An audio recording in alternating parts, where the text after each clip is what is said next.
Film diawali dengan dimulainya pertarungan arena jiwa di Barlian. Orang-orang yang ada di sana sangat semangat untuk menonton pertandingan tersebut. Sehingga mengatakan kalau cara latihan Linglong benar-benar kejam. Selama ada lebih banyak pertempuran, kelemahannya akan terungkap. Akan sulit bagi mereka untuk bertarung. Hanya dengan begini mereka bisa menilai diri mereka sendiri. Menurut Linglong, jika tidak kejam, mereka mungkin akan kehilangan nyawa mereka. Setidaknya di sini Linglong masih bisa melindungi mereka. Akhirnya sebentar lagi mereka harus keluar dari kota Haizi, keluar dari bintang Lande, pergi untuk melangkah lebih jauh. Sehingga merasa kalau Linglong sangat peduli kepada mereka semua. Tapi Linglong yang tidak suka dipuji, kemudian bilang kalau dia melakukan itu semua hanya untuk Xinghe. Linglong takut Xinghe akan kesulitan menyelamatkan ketua sekte sendirian. Terlalu berbahaya. Dengan melatih mereka untuk menjadi lebih kuat, akan sangat membantu Xinghe nanti. 弟弟是不是想来了就凭你现在的实力去救公主，能带一些，对你大有用。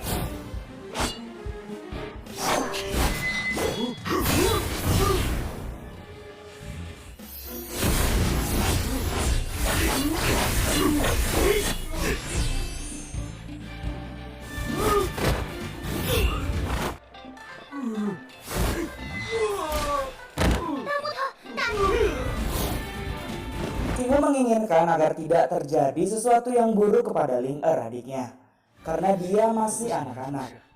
Dia meminta agar Ling-Er dibiarkan tinggal saja bersama dengan Linglong. Tapi bagi Linglong, Xinghe juga masih anak-anak, jadi tidak ada bedanya. Xinghe memohon agar latihan itu dibatalkan saja. Pertarungan selanjutnya pun dimulai antara Ling-Er melawan wanita berkumis.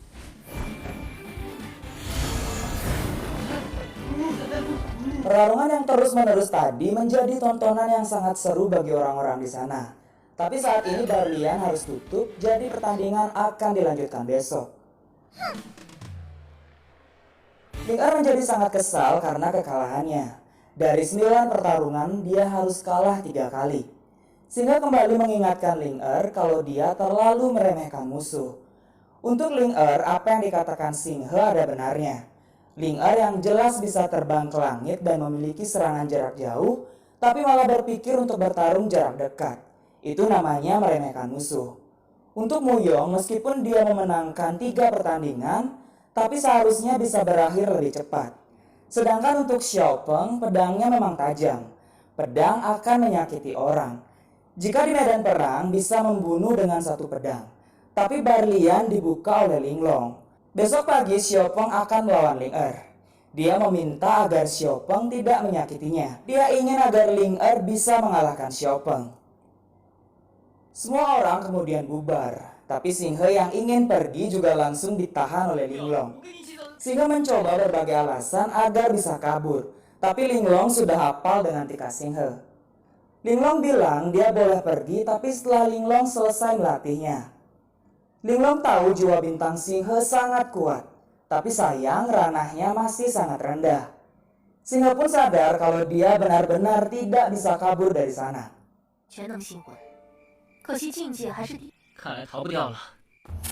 Bukannya fokus dengan latihannya, Xinghe malah memandangi paling. Linglong menyuruh Xinghe agar menggunakan jiwa bintangnya. Trik kecil seperti tadi tidak akan berguna di hadapannya. 不玩真的，难道和你开玩笑吗？手段没有意义的，用你的心魂力量吧，在我面前。看好了。Scene berpindah di markas Iblis Bintang. Bos Iblis melaporkan kepada Batian meningkatkan basis kultivasi Chu Xinghe dan yang lainnya. Barlian melakukan pertandingan dan menawarkan hadiah bagi pemenangnya. Su Penghuang yang ada di sana lalu bilang apa gunanya trik semacam itu. Mereka akan tetap kalah. Menurut Batian, sekte bintang bisa sampai memikirkan hal seperti itu. Su Linglong memiliki perencanaan yang lumayan. Dia kemudian menyuruh bos iblis agar menangkap Linglong untuk dijadikan selirnya. Tapi Batian hanya bercanda memerintahkan orang-orangnya agar jangan sampai kalah dalam pertarungan nanti. Selanjutnya mereka semua harus berlatih. Peta bintang itu tetap yang terpenting. Tidak boleh ada kekalahan. Satu-satunya hal yang layak diperhitungkan adalah orang yang membawa pedang, juga linglong yang ada di balik layar. Yang lainnya tidak perlu ditakuti. Batian memerintahkan mulai besok untuk mengawasi mereka semua. Batian kemudian teringat dengan 3 harta karun laut yang dia suruh agar dikumpulkan. Haiming mengatakan bahwa batu sapir sangatlah biasa. Dia juga punya beberapa dengan kualitas yang lumayan bagus. Tapi mutiara Yuhua dan batu naga sangatlah langka. Haiming juga mendapat informasi kalau Barlian akan melelang mutiara Yuhua dan batu naga. Batian pun menyuruhnya agar membelikan batu-batu tersebut sebanyak-banyaknya. Cari tahu juga bagaimana cara Barlian mendapatkan batu-batu tersebut. Batian menyuruh agar Haiming tidak banyak bertanya, kumpulkan saja sesuai perintahnya.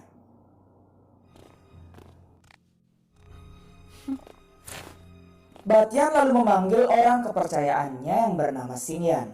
Dia bertanya apakah Xingyan bisa merasakan keberadaan peta bintang. Menurut Xingyan, tepat di Barlian, meskipun fluktuasinya samar-samar, Batian menyuruh Xingyan agar segera menemukannya. Jika tidak akan direbut oleh orang lain. Xin berpindah ke arena tanding.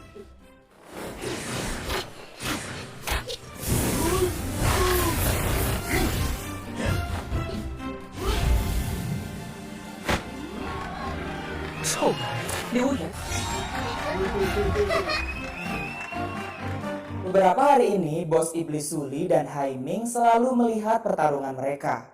Linglong menjelaskan kalau ini masih awal. Mereka semua harus mempelajari keterampilan bertarung baru. Hanya digunakan untuk memenangkan pertarungan yang tidak terduga. Jika tidak, pasti akan kalah melawan Iblis Bintang. Ling Er yang polos bertanya mengetahui orang-orang Iblis Bintang mengawasi mereka, kenapa membiarkannya untuk masuk. Linglong pun menjawab kalau itu strategi tarik ulur. Iblis Bintang akan berpikir sudah mengetahui setiap kemampuan bertarung mereka. Tapi saat orang-orang sekte bintang membuat kejutan, Iblis Bintang pasti tidak akan menduganya. Linglong lalu menyuruh Xinghe agar mengajari Ling Er dan yang lainnya. Tapi Ling Er dengan cepat protes. Xinghe kemudian mengatakan kalau dia itu jenius yang sangat familiar dengan perpustakaan bintang. Dan dia tidak pernah melupakan kemampuan bertarung jiwa bintangnya. Hal tersebut lebih dari cukup untuk mengajari Ling Er. Namun Ling Er tidak peduli. Dia tetap ingin Linglong saja yang melatihnya. Xinghe seketika berubah tegas dan menyuruh Ling Er agar jangan manja. Dia akan mengajari Ling Er untuk meningkatkan peluang kemenangan Barlian. Hanya dengan cara ini mereka bisa mengetahui keberadaan ayah mereka. Ling Er pun terpaksa mengiyakan keinginan kakaknya itu. Linglong lalu memuji Ling Er yang merupakan jenius cantik yang pasti bisa dengan cepat untuk belajar. Ling Er mempunyai jiwa bintang yang unik. Juga sudah berlatih kemampuan panah. Tapi pertarungan jarak dekat adalah kelemahannya. Sehingga akan memberinya keterampilan bertarian kaki Dewa Api. Tidak hanya dapat meningkatkan kecepatan, juga bisa menggunakan kaki untuk membuat ledakan dengan kekuatan api.